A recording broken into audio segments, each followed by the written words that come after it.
আপনারা দেখতেই পাচ্ছেন এখন রাত্রির 12টা বাজতে আর 25 মিনিট বাকি। আমরা বাইরে ছাদে বসে আছি, আলাদাই ফান এক্সপিরিয়েন্স। দে না খাই মজা আমাকে দে। And there you go, my kuchu brother, kuchu kuchu kuchu kuchu. Thank you. তো বন্ধুরা কেমন আছে আপনারা? ঋতু সিভিল ব্লগে আপনাদের সবাইকে স্বাগত জানাই। তো আজকে হচ্ছে মাইমার জন্মদিন। তো আসেনি, হবে এখনো, হবে হয়নি এখনো জন্ম। হ্যাঁ, আজ এই জন্মদিন এখনো হয়নি। রাত 12টার পর মাইমাকে সারপ্রাইজ দেবো।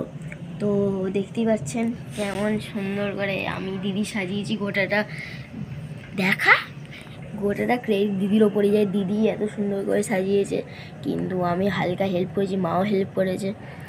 তো কেমন হয়েছে কমেন্টে লিখবেন। আর এটা করতে খুবই কষ্ট হয়েছে, সাবস্ক্রাইব করবেন। আর দেখুন কত রাত, এখন 12টা বাজতে কত মিনিট, 12টা বাজতে 15 মিনিট বাকি। তো আজকে দেখতে থাকুন কেমন ব্লগটা হতে চলেছে। তো চলুন দেখা যাক। চলো চলো চলো চলো মাইমান, হ্যাঁ এটা কি করে যায়। Happy birthday.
টাকা দিচ্ছে যে হ্যাপি বার্থডে মাইমা, ওঠো ওঠো ওঠো। তো তারপরে তো জোর মানে আমাকে ডেকে নিয়ে আসলো এখানে, আর এখানে এসে দেখি এইসব কাণ্ড কারখানা করেছে। তো তো কালকে তো ভিডিওটা শেষ করতে পারিনি, আর কালকে আমি খুব টায়ার্ডও ছিলাম, মানে ওইসবের কারণে না, আমি এমনি টায়ার্ড ছিলাম তো সেই জন্য। আর রাত 12টার সময় ওরা যখন গিয়ে চেঁচামেচি করে ডেকে তুলেছে, আমি তো পুরো ঘাবড়ে গেছি, মানে ঘাবড়ে গেছি বলতে আমি সবে মাত্র ঘুমিয়ে পড়েছি, 11টার দিকে ঘুমিয়েছি, আর ওরা গিয়ে চেঁচামেচি করে তো তুলে দিয়েছে। আর এই যে এগুলো কাণ্ড কারখানাটা করেছিল, এই যে ভাগনা আর ভাগ্নি করেছিল, তো আমি বারণ করার সত্ত্বেও শোনেনি, কিন্তু সত্যি ডেকোরেশনটা খুবই সুন্দর করেছিল। আর মানে অত রাত্রে তো আমি একদম সারপ্রাইজ হয়ে গেছিলাম যে এত সুন্দর করে ডেকোরেশন করেছে, প্রতিবার একটু অন্যরকম করে। আর ওরা যেমন ভিডিও করেছে, এখানে রাত 12টা অবধি দু ভাই বোনে ছিল, আর ওরা যেমন ভিডিও করেছে আমি তেমনই তোমাদেরকে শেয়ার করলাম। তো ভিডিওটা কেমন লাগলো অবশ্যই জানিও, আর গিফটগুলো কি কি দিয়েছে ভাগনা ভাগ্নি হাজবেন্ড সেগুলো অবশ্যই তোমাদেরকে দেখাবো, সেটা নেক্সট ভিডিওতে। আর এই ভিডিওটা এতটুকুই করছি, তো চলো, এখনও ডেকোরেশনটা আছে দেখতেই পাচ্ছ, তো ছাদের উপরে বুঝতে পারছো হাওয়াতে যতটা আর কি ইয়ে নষ্ট হয়ে গেছে, আর এই যে এখনো আছে, এই অবস্থায় আছে এখনো। তো ডেকোরেশনটা থাক, রিলস বানানো যাবে, আর ডেকোরেশনটা রিলস বানাবে। তো চলো, আজকের ভিডিওটা এই পর্যন্তই করছি, আর ভিডিওটা যদি ভালো লেগে থাকে like comment share and subscribe করবেন। তো ওরা অনেক কষ্ট করে সারা রাত, মানে সারা দিন ধরে, আর রাত 12টা একটা অবধি এখানে ছিলাম, তো সেই জন্য। তো চলো, আজকের ভিডিওটা এই পর্যন্ত, আবার পরের ভিডিওতে দেখা হচ্ছে। ততক্ষণ সবাই সুস্থ থাকবে, ভালো থাকবে, নিজের খেয়াল রাখবে। তো এখনকার মতো টাটা।